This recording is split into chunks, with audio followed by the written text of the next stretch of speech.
இந்த தமிழ் தேசிய கூட்டமைப்பு உருவாக்கம் என்பது 2001ஆம் ஆண்டு, குறிப்பாக 2009 மே 18 வரையும் விடுதலை புலிகள் ஆளுமையாக இருந்த காலத்தில் தமிழ் தேசிய கூட்டமைப்பு ஒழுங்காகவும் ஒற்றுமையாகவும் செயல்பட்டது என்பது வரலாறு. ஆனால் இந்த தமிழ் தேசிய கூட்டமைப்பில் முதலாவது பிளவு ஏற்பட்டது 2010ஆம் ஆண்டு. அந்த கட்சியில இருந்து விடுதலை புலிகள் மௌனித்ததற்கு பிறகு 2010ஆம் ஆண்டு தேர்தலிலே அகில இலங்கை தமிழ் காங்கிரஸாக இருக்கக்கூடிய கயந்திரகுமார் பொன்னம்பலம் அவர்கள் தான் முதலாவது அந்த கட்சியில இருந்து பிரிந்து சென்றார். அதற்கு பிறகு தொடர்ச்சியாக 2011ஆம் ஆண்டு புலட் இயக்கத்தை ஏற்கனவே சேர்க்கவில்லை, புலட் இயக்கம் அதில் சேர்ந்திருந்தது, அவருக்கு அது தொடர்ச்சியாக இயங்கி வந்தது. அதற்கு பிறகு இபிஆர்எல் பிரிந்தது. அதுக்கு பிறகு புலட்டும் இலங்கை தமிழ் கட்சியும் டெலவும் சேர்ந்துதான் தொடர்ச்சியாக 2023 வரை தமிழ் தேசிய கூட்டமைப்பு என்ற பெயருடன் இயங்கியது. இதில் இப்பொழுது நீங்கள் கூறுகின்ற விடயம் என்னவென்றால் 2023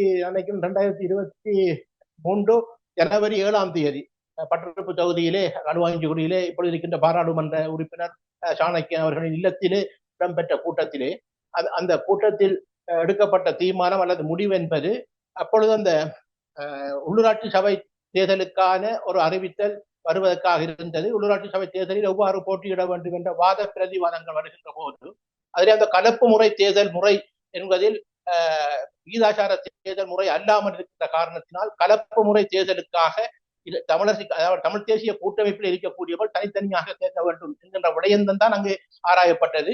அது அவ்வாறு ஆராய்கின்ற போது அது ஒரு பிளவை ஏற்படுத்தும். அவ்வாறு ஆராய்வதன் மூலமாக தொடர்ச்சியான ஒரு பிரிவினையை கொண்டு வரும் என்று கூறியது நீங்கள் கூறுகின்ற போது எங்கள் மாவை சேனாதிராஜ் அண்ணன் அவர்கள், எங்கள் சட்டத்தரணி தவராஜ் ஐயா அவர்கள் அவர்கள் அதை எதிர்த்திருந்தார்கள். ஏனையவர்கள் அந்த தேர்தல் முறையின் காரணமாக அவ்வாறு கேட்பது சரி என்ற ஒரு நிலைப்பாட்டிலே அது எடுக்கப்பட்டது. அன்றிருந்து அந்த தமிழ் தேசிய கூட்டமைப்பில் இருந்தவர்கள் குத்துவிளக்கு சின்னத்திலே போய் புலட்டும் டெலவும் இணைந்து வேறொரு இதிலே அவர்கள் வேட்புமனு தாக்கல் செய்திருந்தார்கள்.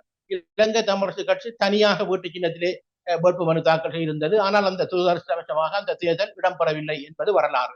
இப்பொழுது நீங்கள் கூறுகின்ற போது நேற்றைய தினம் நானும் அந்த ஊடகங்களிலே பார்த்தேன், இலங்கை தமிழரசு கட்சியின் மூலமாக ஏனைய கட்சிகள் தமிழ் தேசிய கூட்டமைப்பாக இணைந்து செயற்படுவதற்கு அவர்கள் அதை இணங்கி வந்தால் தாங்கள் தயார் என்ற விடயத்தை கூறியிருக்கின்றார்கள்.